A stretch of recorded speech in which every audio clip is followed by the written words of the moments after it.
ертеде бір әйел болыпты.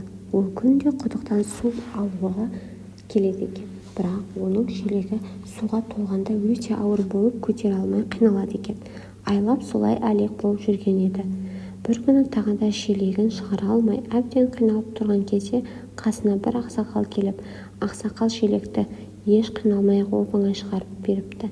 әйел болса рахметін де айтпастан жұлқынып кетіп қалыпты. үйіне келген соң әйел ойланыпты, неге мен айлап қиналып шығара алмай жүрген шелекті ол бір мезетте ғана шығара салды деп. келесі күні тағы да шелегін шығара алмай ашуға мініп құдыққа ұрсыпты. пайдасы жоқ құдық, тек адамды қинауды ғана білесің депті. сол сәтте кеше көрген ақсақал қайтадан қасынан келіп, қарағым-ау, құдықтың жазығы не, ол сені сумен асырап отыр, ал сен оған жаман сөз айтып тұрсың депті. әйел ашуланып, сіз маған ақыл айтатын кімсіз, не десем де өзім білем деп дүрсе қоя беріпті.